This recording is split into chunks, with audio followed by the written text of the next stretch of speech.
میرا خیال ہے کہ ان کا یہ تنقیدی جو یہ کالم ہے بہت ہی سنہرے اور اچھے حروف میں اس کو لکھنا چاہیے، اور انہوں نے جائز تنقید کی ہے۔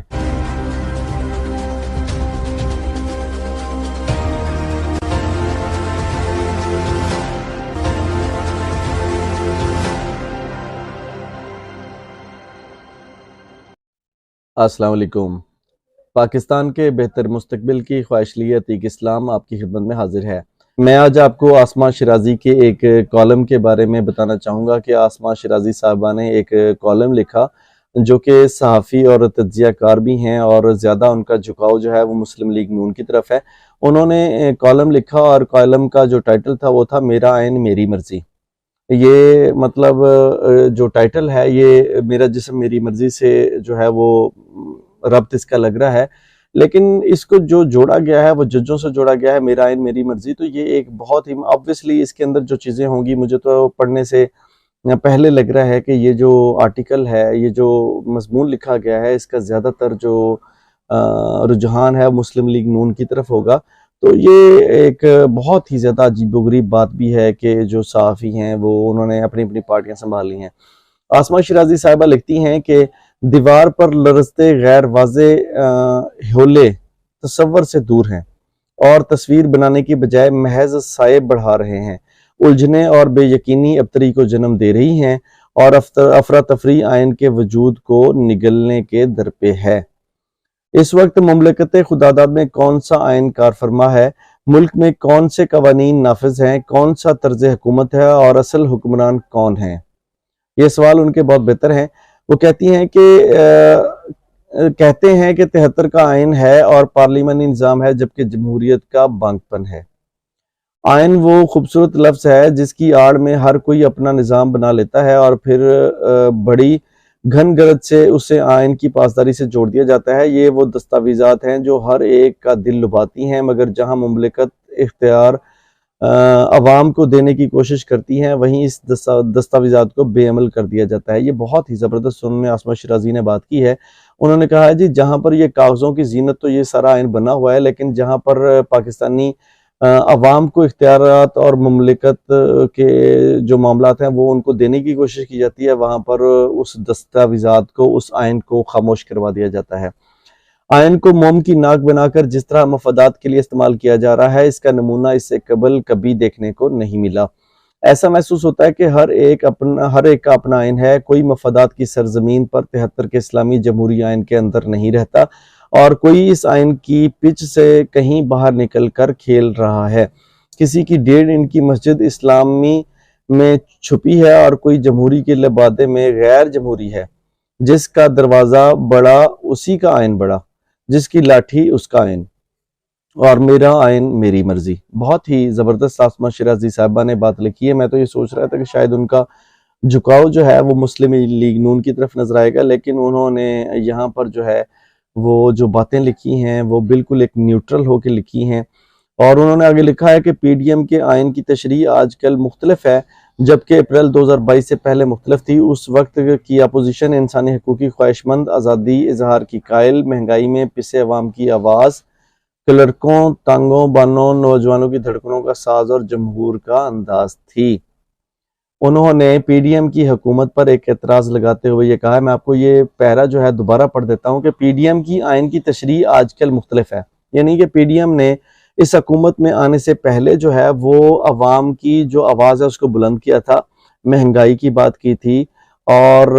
عام آدمی کی بات کی تھی، انسانی حقوق کی بات کی تھی، لیکن آج کل جو ہے وہ اس سے زیادہ ڈیفرنٹ ہمیں نظر آتا ہے۔ وہ یہ کہتی ہیں کہ اپریل 2022 سے پہلے یہ چیزیں مختلف تھیں، اس وقت کی پوزیشن انسانی حقوق کی خواہش مندی، آزادی اظہار رائے کی قائل، مہنگائی میں پسے عوام کی آواز، کلرکوں، تانگا بانوں، نوجوانوں کی دھڑکنوں کا ساز اور جمہور کا انداز تھی۔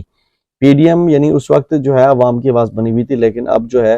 بالکل عوامی منگوں سے برخلاف یہ کہیں پر بھی نظر نہیں آتی۔ تو یہ بہت ہی زبردست انہوں نے بات لکھی ہے۔ اس وقت کی اپوزیشن مقتدرہ کی سیاست میں مداخلت کی مخالفت اور پارلیمان کی سربلندی کی خواہش مند، ووٹ کو عزت دو کی تھاپ پر عوامی حقوق کی علمبردار اور انصاف کی آنے دار تھی۔ بہت ہی زبردست بات لکھی ہے کہ اس وقت کی حکومت جو ہے ووٹ کو عزت دو کا نعرہ لے کر عوام میں آنا چاہتی تھی، لیکن اب جب ووٹ کو عزت دینے کی بات ہو رہی ہے، الیکشن کی بات ہو رہی ہے، تو یہ بالکل اس کے برخلاف جو ہے یہ حکومت کام کر رہی ہے۔ انہوں نے بہت ہی اچھی چیز لکھی ہے۔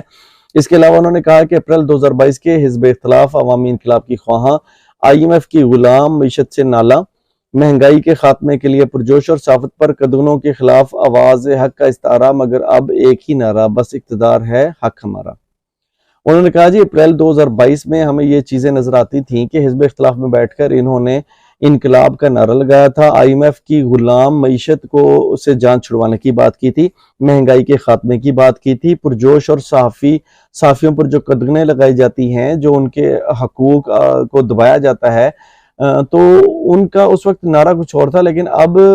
جو ہے ایک ہی نعرہ ہے کہ بس اقتدار ہمارا ہے حق ہمارا۔ بہت ہی زبردست بات کی ہے۔ دوسری جانب تحریک انصاف کے لیے آئین 10 اپریل 2022 کے بعد معرض وجود میں آیا۔ اس سے قبل صافت پابند سلاسل، سوشل میڈیا اور میڈیا پر قابو پانے کے 100 ٹوٹکے،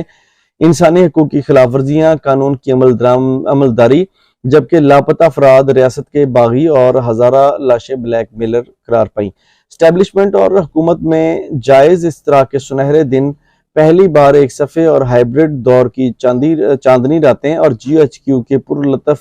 قربتوں کی باتیں، سب آئین کی پاسداری قرار پاتا تھا۔ یعنی یہ سب چیزیں جو ہیں وہ کہتے ہیں جی قربتیں جو ہیں GHQ سے تھیں، یہ سب آئین مطلب کہلاتا تھا، جبکہ یہی وہ دن تھے جب IMF نجات دہندہ سکون صرف قبر میں، انڈا مرغی اور کٹے معاشی پروگرام، جنرل باجوہ زندہ باد، جنرل فیض پائندہ باد۔ مطلب انہوں نے اب اس میں تنقید کی ہے آخر میں کہ اس وقت جو ایک عمران خان صاحب کی حکومت چل رہی تھی، وہ مطلب ایسا تھا کہ GHQ سے رابطے بڑھا رہے تھے عمران خان صاحب، ان کے ساتھ مزے کر رہے تھے اور آئین کی پاسداری سب کچھ قرار پا رہا تھا۔ یہی وہ دن تھے جب IMF نجات دہندہ، مطلب ان سے نجات دہندہ سکون صرف قبر میں، انہوں نے کہا جی اس سے نجات ہم لے لیں گے IMF سے، یہ باتیں ہو رہی تھیں، انڈا مرغی کٹے معاشی پروگرام، جنرل باجوہ زندہ باد، جنرل فیض زندہ باد۔ انہوں نے کہا جی جنرل باجوہ جنرل فیض سے ملاقاتیں ہو رہی تھیں اور اپنے جو ہے اقتدار کو عمران خان صاحب طول دے رہے تھے، اور یہ سب چیزیں اس وقت بھی جائز تھیں، اور اس وقت انہوں نے PDM کے اوپر جو ہے وہ ایک شدید قسم کی گولہ باری کی اور کہا ہے کہ یہ جو اس وقت جو کچھ ہو رہا ہے، حالانکہ اس وقت 2022 اپریل میں مہنگائی بہت زیادہ تھی اور انسانی حقوق کی پامالی مطلب باتیں ہو رہی تھیں، اور جو ہے جو میڈیا ہے اس پر قدغن تھی، قدغنوں کی باتیں ہو رہی تھی کہ ہم میڈیا پر کوئی قدغن لگنے نہیں دیں گے، ہم میڈیا کا ساتھ دیں گے، تو یہ ساری باتیں جو ہے اب غائب ہو گئی ہیں۔ جس طرح سے عمران خان کے دور میں GHQ کے مزے لیے جا رہے تھے، جنرل باجوہ کے ساتھ میٹنگ کے مزے تھے اور جنرل فیض کے ساتھ میٹنگ کے مزے تھے، تو اس وقت وہ بھی اس طرح نشے میں تھے جس طرح یہ حکومت اس وقت نشے میں ہے۔ میرا خیال ہے کہ ان کا یہ تنقیدی جو ایک کالم ہے بہت ہی سنہرے اور اچھے حروف میں اس کو لکھنا چاہیے، اور انہوں نے جائز تنقید کی ہے۔ انشاءاللہ تعالیٰ ایک نیکسٹ ولاگ کے ساتھ بہت جلد آپ کی خدمت میں حاضر ہوں گے۔ تب تک کے لیے اجازت، بہت بہت شکریہ۔ پاکستان زندہ باد۔